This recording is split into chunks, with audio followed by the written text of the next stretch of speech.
জীবনে প্রথমবারের জন্য বুলেট ট্রেনে পা রাখলাম, তাও আবার ঘুম ঘুম চোখে। 171 কিলোমিটার পার আওয়ারের স্পিড ছুঁয়ে ফেলেছে। এটা হচ্ছে এই ট্রেনের বিজনেস ক্লাস। কি বলছে, জয় বাংলা নাকি? এই ট্রেনে কিন্তু একটা আলাদা ডেডিকেটেড রেস্টুরেন্ট কার রয়েছে। এখানে এই যে স্পেসটা রয়েছে না, এই স্পেসটা অনেকটাই বড়। আমরা যারা ট্রেনকে ভালোবাসি কিংবা ট্রেন জার্নি করতে পছন্দ করি, তাদের অনেকেরই ইচ্ছে জীবনে অন্তত একবারের জন্য হলেও হাই স্পিড ট্রেনে ট্রাভেল করতে হবে। আর হাই স্পিড ট্রেনের কথাতে যে নামটা প্রথমেই মনে আসে সেটা হলো বুলেট ট্রেন। ভারতবর্ষে semi bullet train Vande Bharat চালু হয়ে যাওয়ার পর এখন অপেক্ষা মুম্বাই আহমেদাবাদ হাই স্পিড রেলওয়ের। হয়তো সেই রুট দিয়ে সূচনা হবে ভারতবর্ষের প্রথম বুলেট ট্রেনের। সারা বিশ্বের রেল নেটওয়ার্ক ফলো করলে দেখা যাবে এশিয়া, ইউরোপ, নর্থ আমেরিকা মিলিয়ে 29টি দেশে এখন হাই স্পিড ট্রেন বা বুলেট ট্রেন চলাচল করছে। গতির দিক থেকে প্রথম সারিতে রয়েছে China, Indonesia, France, Japan, Morocco. এই প্রত্যেকটি দেশেরই বুলেট ট্রেন জার্নি বছরখানেকের মধ্যেই আমাদের ইউটিউব পরিবারের প্লেলিস্টে জুড়ে যাবে, এই নিয়ে কোনো সন্দেহ নেই। আর মধ্যবিত্তের বাজেটে উজবেকিস্তান রেলওয়েজের বুলেট ট্রেন সফরের কোনো জুড়ি নেই। এই ধ্রুব সত্যকে ভিত্তি করে শুরু হচ্ছে আমাদের জার্নি বুখারা থেকে সামারখান্দের পথে অ্যাফ্রোসিয়াব বা বুলেট ট্রেনে। আগের পর্বগুলো যারা মিস করে গিয়েছেন তাদের জন্য প্লে লিস্ট করা আছে, যেগুলো গল্পের সূত্র মেলাতে সাহায্য করবে। জীবনে প্রথমবারের জন্য বুলেট ট্রেনে চাপতে চলেছি, তাও আবার ঠান্ডায় কাঁপতে কাঁপতে, চোখে ঘুম আর ক্লান্তির রেশ নিয়ে। 2 মে 2024, সময় ভোর 4:10। আর মাত্র মিনিট 10 পরেই বুখারা স্টেশন থেকে তাসখান্দের উদ্দেশ্যে রওনা দেবে ট্রেন নম্বর 771 অ্যাফ্রোসিয়াব। বুখারা থেকে তাসখান্ড প্রায় 600 কিলোমিটারের দূরত্ব এই ট্রেন সম্পূর্ণ করবে তার 4 ঘন্টা 9 মিনিটের জার্নিতে। মাঝপথে রয়েছে দুটো স্টেশন, নাভই এবং সামারখান্দ। ট্রেনে ওঠার আগেই বিদেশিনী ম্যাডামের হাতে তুলে দিলাম টিকিট আর পাসপোর্ট। ফরেন ট্যুরিস্টদের ক্ষেত্রে পরিচয়পত্র হিসাবে পাসপোর্ট বাধ্যতামূলক। Seat number 15 right side. আমি গরিব ব্লগার, আমার তো ব্লগারই বলা চলে না, চ্যানেলই মানে। তুমি গরিব রথে যাও। জীবনে প্রথমবারের জন্য বুলেট ট্রেনে পা রাখলাম, তাও আবার ঘুম ঘুম চোখে। আর এটা হচ্ছে এই ট্রেনের ভিআইপি ক্লাস, আর এখানে আমার সিট নাম্বার হচ্ছে 15। এই জার্নিতে এই হচ্ছে আমার সিট। এই কামরা দেখে তো আমি বাকরুদ্ধ হয়ে গেলাম, আমার কথা বেরোচ্ছে না। ফ্লাইটের ইকোনমি ক্লাস থেকে যেমন বিজনেস ক্লাসে চলে গেলে যেরকম লাগে, তেমনি এই হচ্ছে ট্রেনের বিজনেস ক্লাস। ওয়েট আগে একটু ফিল করি চিমটি কাটি গায়ে। হ্যাঁ, লাগছে। তার মানে ঠিকঠাকই আছে, মানে বাস্তবেই ট্রাভেল করছি, তাও আবার বুলেট ট্রেনের। ওদিক থেকে শুরু হয়েছে। টোটাল সিট হচ্ছে এখানে 15টা। আর এখানে আজকে ডেট, টাইম, ট্রেনের স্পিড এবং সেই সাথে কোচ নাম্বারও শো করছে। এইরকম একটা টেবিল রয়েছে, হেডফোন রয়েছে, এখানে টিস্যু রয়েছে, আর এখানে লেখা আছে উজবেকিস্তান রেলওয়েজ।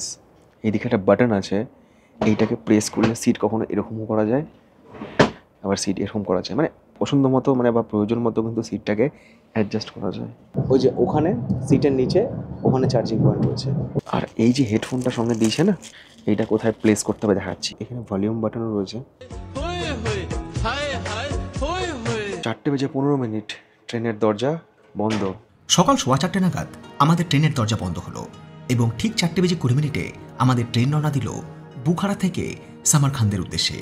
এবং শুরুতেই আমাদের ট্রেন স্পিড তুলল 120 কিলোমিটার বা তার কিছু বেশি। তবে এই যাত্রাপথে এই ট্রেনের কিন্তু ম্যাক্সিমাম স্পিড 210 কিলোমিটার পর্যন্ত উঠে যায়। যদিও এই ট্রেনটার ঘন্টায় 250 কিলোমিটার বেগে চলতে পারে, বাট এই রুটে কিন্তু এই ট্রেন সর্বোচ্চ 210 কিলোমিটার প্রতি ঘন্টা স্পিডেই চালানো হয়। সম্পূর্ণ ভারতীয় প্রযুক্তিতে নির্মিত বন্দে ভারত এক্সপ্রেসের সাথে এই ট্রেনের অনেক জায়গায় সাদৃশ্য রয়েছে। বন্দে ভারত এক্সপ্রেসের মতো কিন্তু এই ট্রেনের এই কম্পার্টমেন্টেও দুদিকে দুটো ডিসপ্লে রয়েছে। ডিসপ্লেতে কিন্তু ট্রেনের প্রেজেন্ট স্পিড, ট্রেনের নাম্বার, পরবর্তী স্টেশন এবং সেই সঙ্গে টেম্পারেচার সব কিছুই কিন্তু শো করছে। এই কামরার যে কোনো সিটে বসেই কিন্তু দেখতে পাবে।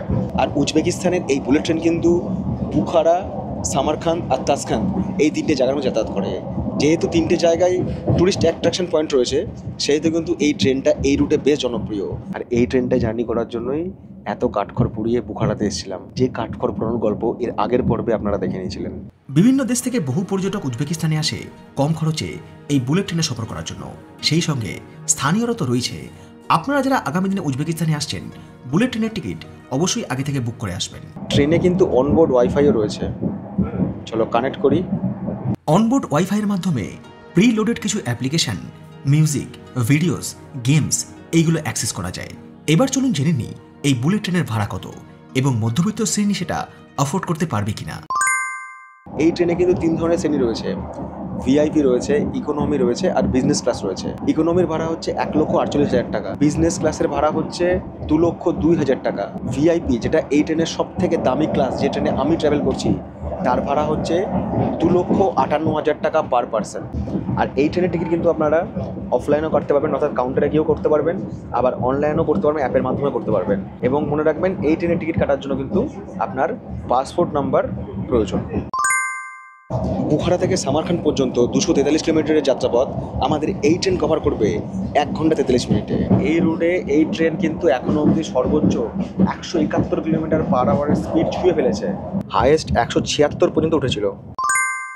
স্প্যানিশ ট্রেন প্রস্তুতকারক সংস্থা ট্যালগো, যার সদর দপ্তর রয়েছে মাদ্রিদে, সেন্ট্রাল এশিয়ার উজবেকিস্তানে এই কোম্পানি বুলেট ট্রেন চালায়, যার নাম অ্যাফ্রোশিয়াম। একইভাবে সৌদি আরবের মক্কা থেকে মদিনার মধ্যে চলে হারামাইন হাইস্পিড রেলওয়ে, জার্মানিতে আইএসএল, ডেনমার্কে ডিএসবি, ইউএসের পোর্টল্যান্ড থেকে ভ্যাঙ্কুভারের মধ্যে চলে সিরিজ 8। এছাড়াও স্পেনে এই সংস্থারই বুলেট ট্রেন চলে, যার নাম এভিই, স্পিড 310 কিলোমিটার প্রতি ঘন্টা। আপনারা তো জানেন আমাদের ভারতবর্ষেও কিন্তু একটা সময় এই ট্যালগো 250 ট্রেনটাকে নিয়ে হাই স্পিড ট্রেন চালানোর পরিকল্পনা চলেছিল এই কথা না বলে এখানে বলা উচিত ট্রায়াল রান হয়েছিল। ভারতবর্ষে এই ট্যালগো ট্রেনের ট্রায়াল রান হয়েছিল 29 মে 2016 উত্তরপ্রদেশের বারেলি মোরাদাবাদ রুটে, যেখানে ট্রেনটি সর্বোচ্চ 130 কিলোমিটার প্রতি ঘন্টা পর্যন্ত স্পিড তুলেছিল। পরবর্তী অর্থাৎ দ্বিতীয় ধাপে মথুরা পালওয়াল রুট এবং তৃতীয় ধাপ মুম্বাই দিল্লি রুটে এই ট্রেন ঘন্টায় সর্বোচ্চ 200 কিলোমিটার স্পিডও ছুঁয়ে নিয়েছিল। যদিও এই ট্যালগো ট্রেনের প্রজেক্ট শেষ পর্যন্ত বাতিল হয়। মূল কারণ হিসেবে বলা হয় আমাদের দেশের ভূমির প্রকৃতি এবং যাত্রী নিরাপত্তা। অর্থাৎ হাই স্পিড ট্রেন যে ট্র্যাকে চলবে সেই ট্র্যাকের কম্পন সহ্য করার মতো ভূমির প্রকৃতি না হলে ট্রেন ডিরেল হতে পারে। ভূমির এই প্রকৃতিকে মাথায় রেখেই আগামী মুম্বাই আহমেদাবাদ বুলেট ট্রেন ছুটবে 468 কিলোমিটার ফ্লাইওভার দিয়ে, 21 কিলোমিটার টানেল দিয়ে এবং মাত্র 13 কিলোমিটার মাটির ওপর দিয়ে। এই প্রজেক্ট সম্পূর্ণ হতে সময় লেগে যেতে পারে 2028 সাল। একটা অনুভূতি হচ্ছে এই যে কামরাটা আছে না, সেটা কিন্তু একটু কাঁপছে আর আওয়াজও হচ্ছে ঘাটাং ঘাটাং ঘাটাং, মনে হচ্ছে কিছু একটা চলছে, কিন্তু স্মুথনেস কিন্তু যে খুব ভালো তা ফিল করতে এখনো পাচ্ছি না। অবশ্য এইরকম ঝাঁকুনি কিন্তু আমি যখন গতিমানে ট্রাভেল করেছিলাম তখনও কিন্তু পেয়েছিলাম। কিছুটা পথ চলার পর বিজনেস ক্লাসের সব যাত্রীকেই দেওয়া হলো কফি। এই দিয়ে গিয়েছে কফি, আর এখানে উজবেকিস্তান রেলওয়েজের একটা কিন্তু সাইনও করা আছে। কফির স্বাদ মোটামুটি মানে এখানকার কফির মতোই। বসে থেকে সময় নষ্ট করে লাভ নেই, চলুন আপনাদেরকে ট্রেনটার সঙ্গে পরিচিত করে দিয়ে আসি। এই ট্রেনের যে 3 ধরনের শ্রেণী রয়েছে, ভিআইপি, ইকোনমি এবং বিজনেস, সেটার সঙ্গে পরিচয় করে দিয়ে আসি। তবে তার আগে বলি এই ট্রেনের যে দুটো ভিআইপি ক্লাস রয়েছে সেটা হচ্ছে কোচ নাম্বার 1 এবং 10, মানে শুরু এবং শেষ, প্রথম কামরা এবং শেষ কামরা হচ্ছে এই ট্রেনের ভিআইপি। দুটো বিজনেস ক্লাস রয়েছে এই ট্রেনে। কোচ নাম্বার 8 এবং 9 এই ট্রেনের বিজনেস ক্লাস। এই হচ্ছে এই ট্রেনের ইকোনমি ক্লাস। ইকোনমি ক্লাসের যারা ট্রাভেল করবেন তারা কিন্তু তাদের লাগেজ রাখবেন হচ্ছে এই জায়গাতে। এছাড়াও উপরে লাগেজ হোল্ডার রয়েছে যেরকম অন্যান্য ট্রেনে থাকে। এরা হচ্ছে এই ট্রেনের ইকোনমি ক্লাসের সিট। এই দুটো সিটের মধ্যে যে গ্যাপ রয়েছে না, এটা সব থেকে ভালো। ইকোনমি ক্লাসের মোট আসন সংখ্যা 36, আর এখানে সিট প্যাটার্ন 2x2। পরপর 6টা রয়েছে এই ট্রেনের ইকোনমি ক্লাস। প্যাসেঞ্জাররা বেশিরভাগই ঘুমিয়ে রয়েছে, আর ম্যাক্সিমাম প্যাসেঞ্জারই কিন্তু এখানে হচ্ছে ট্যুরিস্ট। এটা হচ্ছে এই ট্রেনের বিজনেস ক্লাস। ইকোনমি ক্লাসের পরে চলে এলাম এই ট্রেনের বিজনেস ক্লাস শ্রেণীতে। আমি এখানে সিটে বসছি, তো বললো যে আপনার টিকিট কোথায় আছে। এখানকার যে কোচ অ্যাটেন্ডেন্ট জিজ্ঞেস করছে, তো দেখালাম টিকিট, বললাম আমার ভিআইপি ক্লাসে। বললো ভিআইপি ক্লাস তো লাস্টের দিকে আছে। বললাম না, আমি জাস্ট একটু ঘুরতে এসেছি, আমার অডিয়েন্স দেখাতে এসেছি যে এই ট্রেনের বিজনেস ক্লাস কীরকম। বিজনেস ক্লাসের সঙ্গে ইকোনমি ক্লাসের পার্থক্য হচ্ছে সিটের প্যাটার্নে। ওখানে যেমন দুটো 4টে, এখানে হচ্ছে 2 আর এদিকে হচ্ছে 1টা করে। আর এই সিটটা কিন্তু ইকোনমি ক্লাসের থেকে একটু চওড়া। বিজনেস ক্লাসে টোটাল সিট হচ্ছে 28, 28, 34, 15। এই হচ্ছে এই ট্রেনের টোটাল সিট বিভিন্ন কামরা মিলিয়ে। এই কামরা ধরে হাঁটার সময় কেন যেন একটা ফিল হচ্ছে যেন ফ্লাইটের যখন আমরা ককপিটে হাঁটি অনেকটা ওরকম ফিল হচ্ছে, অনেকটা ওই রকমই যেন মনে হচ্ছে ডিজাইন করা হচ্ছে ট্রেনটাকে। ভিআইপি, ইকোনমি, বিজনেস 3টে শ্রেণী ছাড়াও বুলেট ট্রেনে আরও একটি কামরা রয়েছে, যেটাকে বলা হয় বিস্ট্রো, অর্থাৎ রেস্টুরেন্ট বা রেস্তোরাঁ। এই ট্রেনে কিন্তু একটা আলাদা ডেডিকেটেড রেস্টুরেন্ট কার রয়েছে। তো ঘুরতে ঘুরতে এখন আমরা কিন্তু সেখানেই চলে এসেছি। এখানে কত রকম খাওয়ার দাওয়ার সব বিক্রি হচ্ছে, এরকম সামনে ঝুড়িতে রাখা রয়েছে। আমাদের ওখানে যেমন ট্রেনে প্যান্ট্রি কার থাকে আলাদা করে একটা, এখানেও কিন্তু একটা এরকম প্যান্ট্রি কার বা ডাইনিং কার রয়েছে। যেখানে খাবার দাবার তৈরি হচ্ছে। আর এই যে ট্রলিগুলো আছে না, এই ট্রলিগুলো করেই কিন্তু এখানে ট্রেনে আর কি খাবার বা ফুড সার্ভ করা হয়। বুখারা থেকে ছেড়ে আসার পর এই ট্রেনের প্রথম স্টপেজ নাভই। আর দরজা যেহেতু অটোমেটিক ক্লোজ হয়ে যায়, তাই কন্ডাক্টর বললেন প্লিজ উঠে পড়ুন। তো ট্রেনের যে কন্ডাক্টর বলছে যে উঠে পড়ুন। যতবার এই ট্রেনটাকে দেখছি আমার কেমন না বন্দে ভারতের কথাও মনে হয়ে যাচ্ছে। মানে ট্রেনটার হাব চলন, গঠন, কালার সব কিছুই বন্দে ভারতের সাথে মিলেমিশে যায়। পূর্ব দিক ধীরে ধীরে লালচে হয়ে আসছে, আবারও আজকে সূর্য উঠছে। এর আগের পর্বে যখন ট্রেন জার্নি করেছিলাম তাসখান থেকে বুখারার পথে, তখন ট্রেন জার্নি করতে করতেই আমরা সানসেট দেখেছিলাম। আর আজকে দ্বিতীয় দিনে ট্রেন জার্নি করতে করতেই আমরা সানরাইজ দেখে নিচ্ছি। মনটা একটু খারাপ, কারণ এই জার্নিটা খুব কম সময়ের, মাত্র 1 ঘন্টা 33 মিনিটের। এই জার্নিটা তখনই ভালো লাগবে যদি আমরা জার্নিটা পুরো তাসখান থেকে বুখারা পর্যন্ত করি বা বুখারা থেকে তাসখান পর্যন্ত করি, মানে 600 কিলোমিটার একটা জার্নি করি। বাট অর্ধেক জার্নি করে বুলেট ট্রেনের জার্নি বা খাওয়া দাওয়ার মজা কিন্তু আলটিমেট আসবে না। বুলেট ট্রেনে চাপার একটা ইচ্ছে ছিল, সেটা পূরণ হয়ে গেল এখানে এসে। এরপরে যে কান্ট্রিটায় যাব, যদি সেখানে আর কি ঢুকতে পারি, মানে ইমিগ্রেশন পেয়ে যাই, যদি কথাটা কেন বলছি সেটা পরে আপনাদেরকে বলবো, ওখানে গিয়ে বলবো পরিস্থিতিটা। বাট যদি ইমিগ্রেশন ওখানে পেয়ে যাই, তাহলে ওখানেও আমাদের দুবার আর কি বুলেট ট্রেনের জার্নি রয়েছে। আমার ব্যক্তিগত অভিমত বলছি, ইন্ডিয়ান রেলওয়েজে তো বন্দে ভারতে চেপেছি, বাট বন্দে ভারতের সাথে কিন্তু আমি এই ট্রেনটার খুব একটা ডিফারেন্স বুঝতে পারছি না। বন্দে ভারতের জার্নিও কিন্তু যথেষ্ট কমফোর্টেবল। বিদেশের ট্রেন ভালো, বেশি স্পিডে চলে, ঝা চকচকে, দেখতে সুন্দর, ঠিকই আছে। বাট পরিষেবার কথা বা আমি যদি বলি কমফোর্টনেস, সেই থেকে কিন্তু আমাদের ইন্ডিয়ান রেলওয়েজের বন্দে ভারতকে আমি একটু এগিয়ে রাখবো। কারণ বন্দে ভারতের এক্সিকিউটিভ ক্লাস আর এই ট্রেনের বিজনেস ক্লাস কিংবা ভিআইপি ক্লাসে কিন্তু আমি খুব একটা মানে কমফোর্টের দিক থেকে কিন্তু খুব একটা পার্থক্য দেখছি না। বন্দে ভারতে যদি আমরা জার্নি করি হাওড়া থেকে পুরী কিংবা হাওড়া থেকে এনজিপি, এক্সিকিউটিভ ক্লাসে কমফোর্টেবল কিন্তু সেম।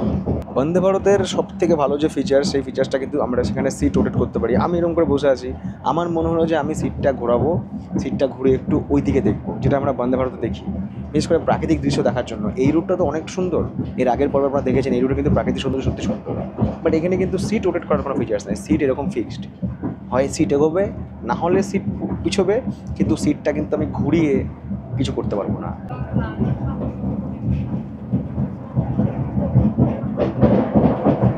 আসল জিনিস দেখানো হয়নি, সেটা হচ্ছে ট্রেনের টয়লেট। এই ট্রেনের যে টয়লেট সেটা কিন্তু রয়েছে হচ্ছে এই পাশে। এখন টয়লেট এঙ্গেজ রয়েছে, ওই যে ওখানে লাল লাইট জ্বলছে। এই হচ্ছে বুলেট ট্রেনের টয়লেট।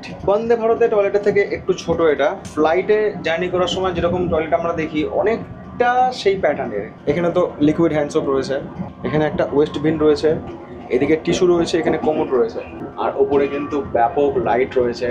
এখানে একটা মিরর রয়েছে, এটা একটা হ্যান্ডেল রয়েছে ধরার জন্য। এই কল আবার জাদু কল, এখানে হাত দিচ্ছি পড়ছে না, এখানে হাত দিচ্ছি পড়ছে না, এটাকে চিপতে হচ্ছে তাহলে জল পড়ছে। আরে কি কনসেপ্ট ভাই! ধরো ভাত খেয়ে এলাম, হাতে এঁঠো, এরকম করে কলকে চেপে ধরবো তাহলে জল পড়বে? কলকে হাত দিয়ে এরকম করে চেপে ধরতে হচ্ছে যেন গার্লফ্রেন্ডের হাতে হাত রাখছি, তারপরে ভাই জল বেরোচ্ছে। কল তো না, যেন প্রেমিকা।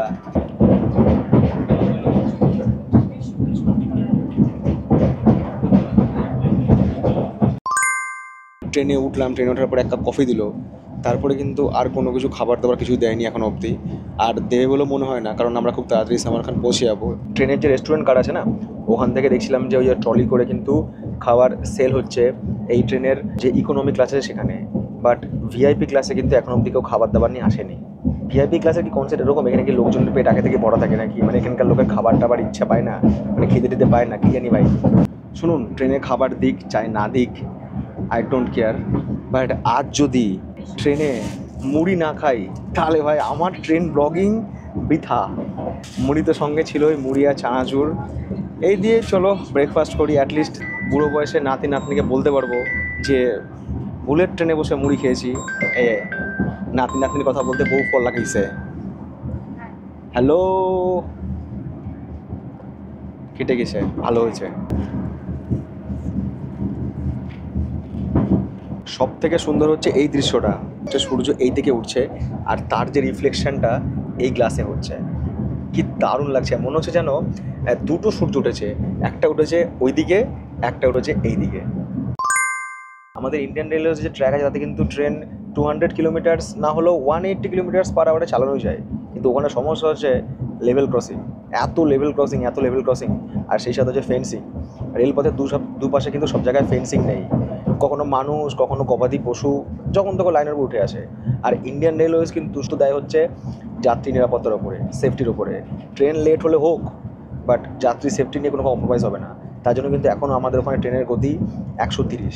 যখন লেভেল ক্রসিং থাকবে না, সব আন্ডারপাস হয়ে যাবে বা ফ্লাইওভার হয়ে যাবে, রেলপথের দুপাশে ফেন্সিং হয়ে যাবে, ট্র্যাকের যেখানে যেখানে ধরুন অপ্রয়োজনীয় কার্ভ আছে, যদি অনেক আগে ট্র্যাক হয় কোথাও কোথাও হয়তো অপ্রয়োজনীয় কার্ভ আছে, সেগুলোকে হয়তো চেঞ্জ করে লাইন স্ট্রেট হবে, তখন কিন্তু ট্রেনের গতি অবশ্যই বাড়বে। আর হ্যাঁ, সেই সঙ্গে ট্রাফিক, কারণ ফ্রেট করিডোর যদি থাকে, মানে আলাদা করে ডেডিকেটেড করিডোর বা ডেডিকেটেড লাইন মালগাড়ির জন্য বা ওয়াগানের জন্য, সেক্ষেত্রে কিন্তু প্যাসেঞ্জার ট্রেন বলা ভুল, মেল এক্সপ্রেস ট্রেন বা সুপারফাস্ট ট্রেন বা প্রিমিয়াম ক্যাটাগরি ট্রেনের কিন্তু স্পিড অবশ্যই বৃদ্ধি পাবে। আর সেই দিনও দূরে নেই যখন আমরাও ইন্ডিয়াতে বুলেট ট্রেনে চড়বো, যে প্রজেক্টের কাজ অনেকটাই হয়ে গিয়েছে মুম্বাই থেকে আহমেদাবাদের পথে। ট্রেন যে ট্র্যাক চেঞ্জ করছে, ট্রেনের গতি এখন 100। অনেক ভিডিওতে অনেক দর্শক বন্ধু জানতে চাই যে এই অ্যাপসটার নাম কি। এটা হচ্ছে জিপিএস স্পিডোমিটার অ্যাপস, প্লে স্টোরে পেয়ে যাবেন। দুটো ভার্সন হয়, পেড ভার্সন আর হচ্ছে নন পেড ভার্সন। দেখতে দেখতেই প্রায় সম্পূর্ণ হয়ে এলো আমাদের 1 ঘন্টা 43 মিনিটের পথ চলা। আমাদের ট্রেন পৌঁছে গেল সামারকান্দ স্টেশনের কাছে। ওই যে ওখানে ম্যাপ দেখাচ্ছে, ওই ম্যাপে কিন্তু দেখাচ্ছে যে আমরা সামারকান্দের কাছে পৌঁছে গেছি। আর সামারকান্দের কাছে পৌঁছাতে কিন্তু ট্রেনের স্পিড 160 161 ছুঁয়ে নিয়েছে। সেম মাইকে ঘোষণা করছে ট্রেন আর কিছুক্ষণ পরেই সামারকান্দ পৌঁছে যাবে। যাত্রীরা ট্রেন থেকে ডিবোর্ড করার সময় আপনাদের লাগেজ অবশ্যই নিয়ে নামুন, যেরকমটা আমাদের ঘোষণা করা হয় বন্দে ভারতে। সময় সকাল 6:03। ফাইনালি আমাদের ট্রেন পৌঁছে গেল তার যাত্রাপথে দ্বিতীয় স্টেশন সামারকান্দে, যেখানে পৌঁছে আমার যাত্রা শেষ হচ্ছে। আবার এই সামারকান্দ স্টেশন থেকে আমার পরবর্তী ট্রেন হচ্ছে বিকালবেলায় শার্ক ট্রেন। এই রুটের আরও একটা সুপারফাস্ট ট্রেন শার্ক ট্রেন, যে ট্রেন ধরে আমি যাব হচ্ছে তাসখান্দ। তাসখান্দ থেকে যে সমস্ত পর্যটকরা সামারকান্দে বেড়াতে আসে, তারা একটানা সামারকান্দে থেকে পরের দিন সকালবেলায় এই ট্রেন ধরে আবারও ফিরে যায় তাসখান্দে। সেই কারণেই এই ট্রেনের টিকিটের ডিমান্ড সবচেয়ে বেশি। সবাই আর কি লাইন দিয়ে ছোটার জন্য।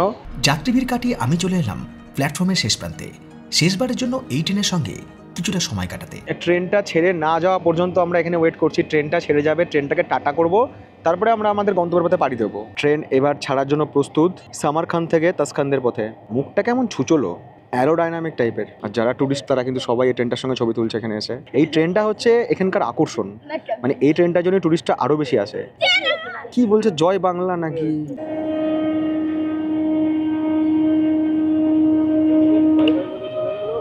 অনেকটা সুপারসোনিকের মতোই অদ্ভুত একরকম সাউন্ড নিয়ে ট্রেন প্ল্যাটফর্ম ছেড়ে বেরিয়ে গেল। অ্যাপ্রোসিয়াপের স্পেশালিটি হচ্ছে পাওয়ারফুল অ্যাক্সেলারেশন সঙ্গে কুইক ব্রেকিং সিস্টেম।